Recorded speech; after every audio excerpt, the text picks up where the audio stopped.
yesterday. He said he's got it's a 6-liter Power Stroke. It's at a shop right now. He told me that they had put like 3 sensors and changed some parts or something like that. And they're telling him that the engine is making a thumping sound. I don't know if it's coming from the intake or what. But anyway, this guy called me. He said that it's drivable, but to be careful with it. That's what they told him at the shop. But anyway, he said it's all paid up and it's ready to be picked up. So he wants me to go take a look at it. Wondering if I can do anything with it. I just told him let me go check it out first and give you my opinion of what's going on. So we're about to head out and go check that out and see what we find. So basically, guys, we're gonna head out there right now. A thumping sound, possibly coming from, I would imagine it's coming from the intake. Then it's either going to be a burnt valve, broken rocker arm, cracked piston, something like that. But we'll see when we get out there, alright? For now, y'all take it easy, and once I get out there, I'll let you know what's going on. Alright, guys, here we are. This is the truck. Got it started up. It's cold right now. I went ahead and I hooked up to it. It had cylinder 1 and 2 cylinder contribution codes, some VGT codes, and some other things going on with it.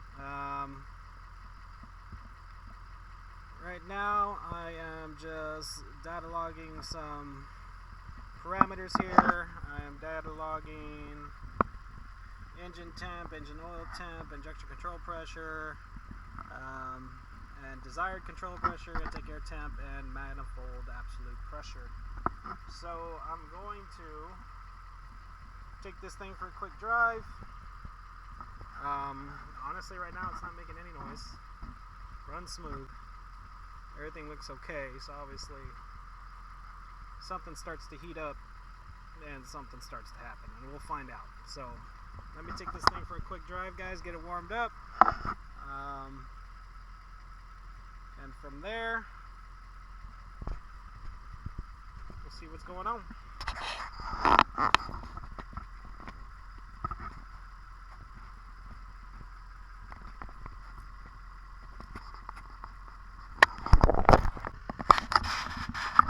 Alright, guys, we are back. I took this thing down the road, actually probably not even half a mile, just down that way, and came back, and on the way back I wanted to shut off on me. So just finished recording several data logs here. Everything looks good. Not one sec. Everything internally wise looks good. I mean, as for knocking or popping, or there's none of that. The only thing I can say is that truck is not building boost. Does not build any boost whatsoever on my gauge pressure or my manifold absolute pressure, which is obviously starting at atmospheric pressure and then adds from there, and then you got your manifold gauge pressure, which zeroes out your ambient pressure and reads from ambient pressure on tank. I'm getting absolutely zero.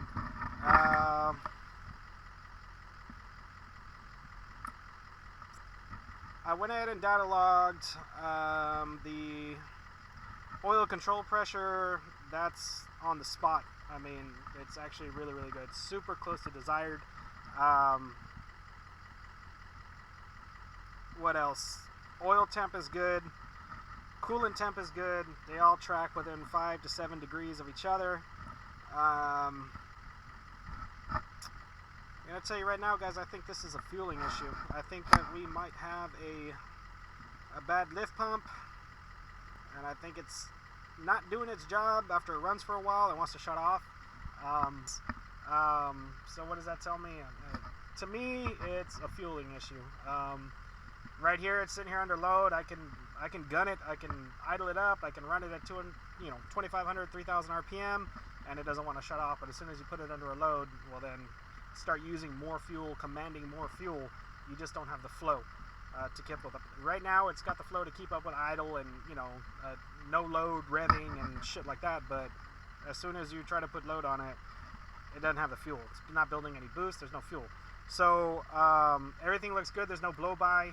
I don't see any compression in the cooling system.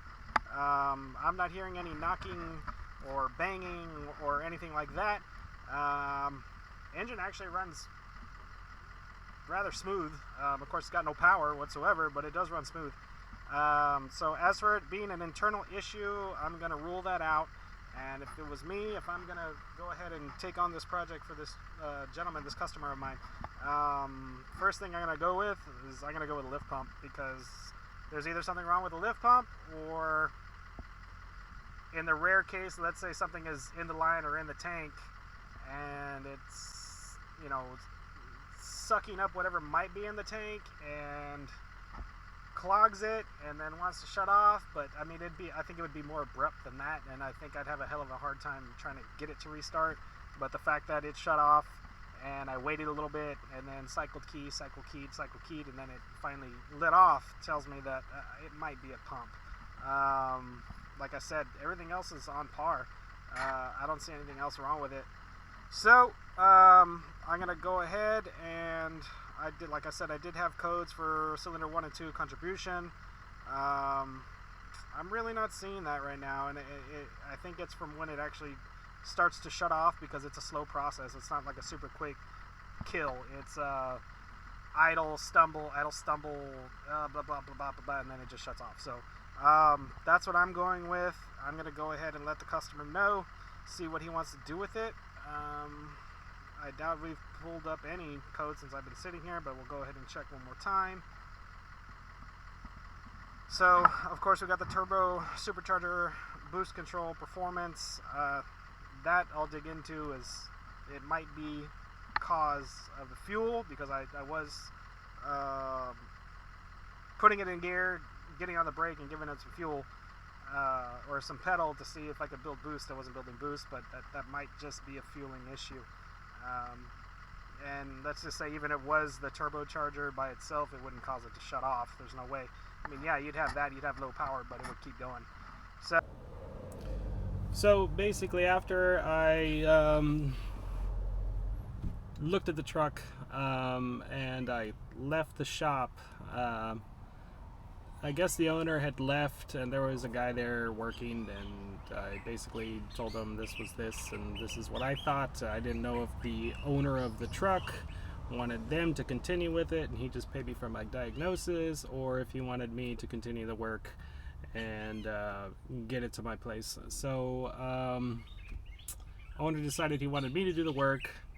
I was gonna go pick up the truck, and I guess that day that I left, these guys at the shop actually started working on the truck again.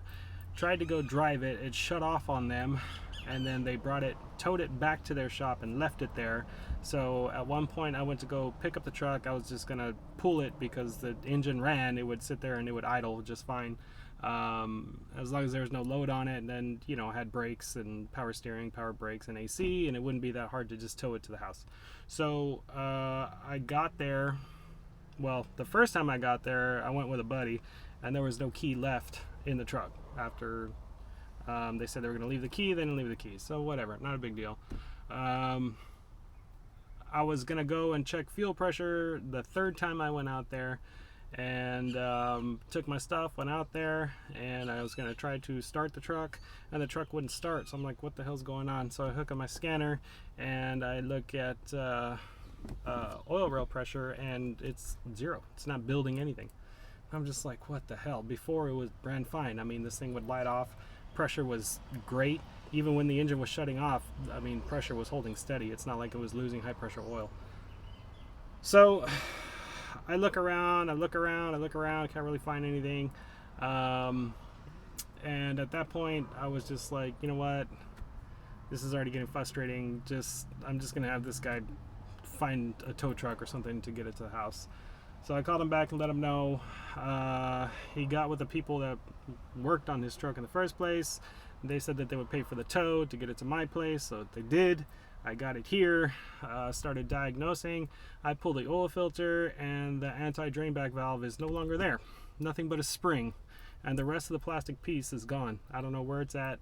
Obviously, they pulled the filter, they saw it, they took it out, and they didn't say anything about it. So got an anti-drain back valve, put it in, cranked on it some, finally built pressure, and the engine cranked off. So now it's running. Okay, I had it here. I was turning it around in the driveway, pulled out of the driveway, and put it in reverse and tried to drive back into the driveway, made it, and then it already started stumbling on me. So that's where I'm at right now. Basically what I did was install the anti-drain back valve, let the oil filter pedestal fill up with oil, filled up the high pressure oil pump reservoir, of course, and then it started building oil pressure, no problem, and then it just fired off. All right, so where I'm at right now is I'm going to check fuel pressure. I just hooked up my fuel pressure gauge, and for those of you guys that are wondering, the easiest way to do this, honestly, if you own a 6.0, you're going to work on 6.0s, then I suggest getting this guy right there. And that way you can just use the test port on it to check your fuel pressure. So right now I got the gauge sitting here, and I'm going to go ahead and keying on now. Not looking too hot fuel pressure wise, and that's because after I shut it off, the filter base was empty. There was no fuel in it. So obviously we got a fuel pump problem here.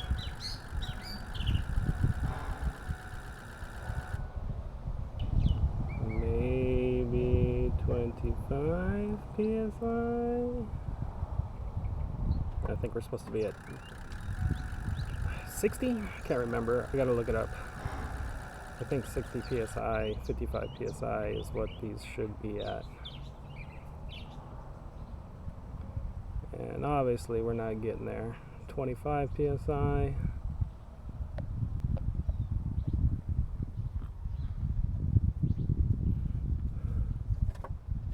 I'm also trying to fill up the filter base because it was empty when I opened it up, because it obviously ran out of fuel and shut off.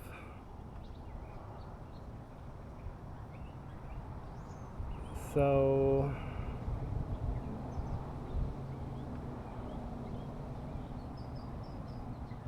assuming that there's nothing wrong with the suction side of this fuel tank, which is another situation if that's the case, I am going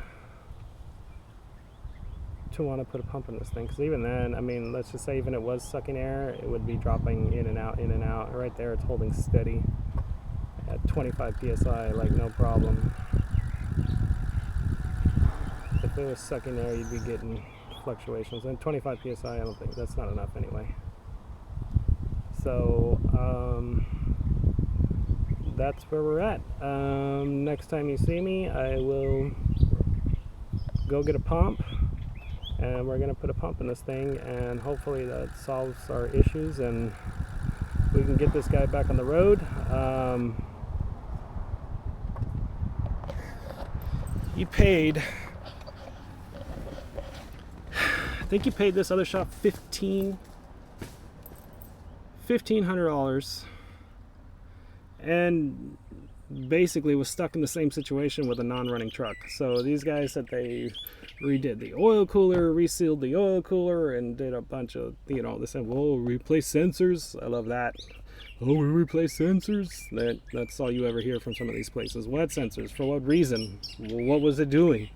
Well, we replaced the sensors, and so $1,500, guys, and this guy was left without a truck that's still not running. I mean, that's insane. That is insane that somebody would spend that kind of money and not even have a running truck at the end of the day. But anyway, like I said, I'm gonna go, and I need to get a pump, and I'll get the pump, come back, we'll put a pump in it. We'll check fuel pressure again. Hopefully we get fuel pressure right off the bat, and then once we get good fuel pressure, we will take the thing for a spin, make sure it's good to go, and get it back to the customer, guys. So, all right, you'll see me after this real quick. The customer again, let them know, hey, we're gonna put a pump in it. So I put a pump in it, primed the system. I was getting 45 psi. I let the truck run and just checked on it every once in a while, make sure it was good. And then I was gonna pull it out of the driveway and go test drive it. And then fuel pressure started dropping. And I look at the tank and I'm like sitting like right in the middle of a quarter and empty. So got fuel in it, put 10 gallons in it, and drove it, and 45 psi is what I'm getting. 47, it varies in there. So great. Truck's running a lot better. It's not shutting off anymore, but I'm still lacking power. So I'm getting a supercharger, turbocharger performance, blah, blah, blah. And I come over here. Well, at first I take it for a spin and I go to check for my map pressure, and I'm getting 0. I can hear the turbo spooling. I can actuate the VGT and 100%, closed, and I can hear the turbo spooling. I'm not building anything whatsoever. So I'm just like, what? So I go over here and I'm gonna check the map sensor. Even if it wasn't plugged in, I'd be getting a code for it, right? But I come and check, and these crazy clowns have the AC vacuum line connected to the nipple on the freaking, where's the nipple? I can't see anything. Well, it's in there. You know where it's at. Oh yeah, it's because I have this shit covered with it. They had the nipple connected to the AC line. What the hell? Not the actual AC line, but you know what I'm talking about. The vacuum to control your doors on your AC, from heater to cold to middle to whatever, defrost or whatnot. Yeah, and I look at the hose, and the hose is sitting in here in between the alternator bracket and the valve cover. Yeah. What the hell, guys? Moral of the story is, make sure the shop that you're taking it to knows what the hell they're doing before they work on it, charge you $1,500 for it, and give you back a truck that doesn't even work. What the hell? That should be criminal. That's insane. Insanity, guys. Insanity. So anyway, let me take care of this. I'm glad I took a break, because I came back, I popped the hood, and my fitting for my fuel pressure gauge had come loose and it was spitting diesel. So I'm glad I actually stopped, because that would have made a mess. But anyway, let me get this straightened out, and then we'll take it for another cruise and make sure we're getting boost and power and all that good stuff. So I'll get back with you. All right, guys, in the truck, you can see, I don't know if you can see, but they're about 45 psi. I am recording and monitoring coolant temp, oil temp, pressure control, desired and actual, manifold absolute pressure, 14.7 atmospheric, and manifold gauge pressure, which is what the intake manifold is seeing. So let's I got traffic coming in behind me, so I'll wait.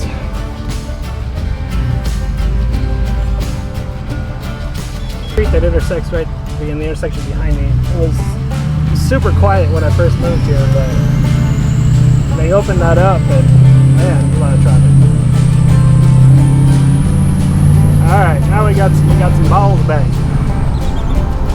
That feels better. That feels a hell of a lot better.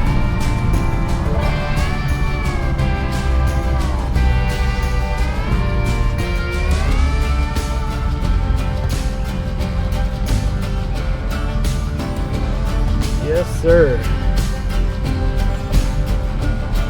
Still got about 47 psi, it looks like.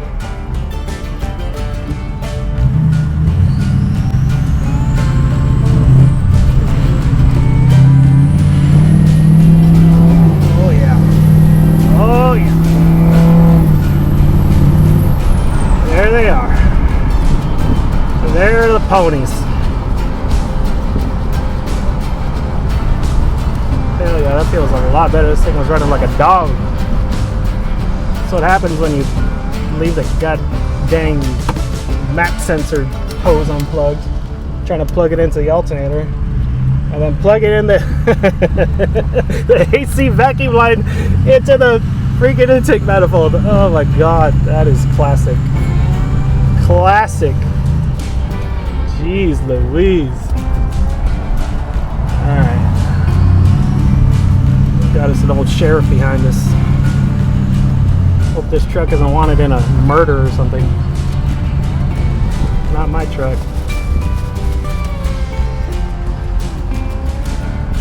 Nah, I'm sure he lives here. He already turned. Alright guys.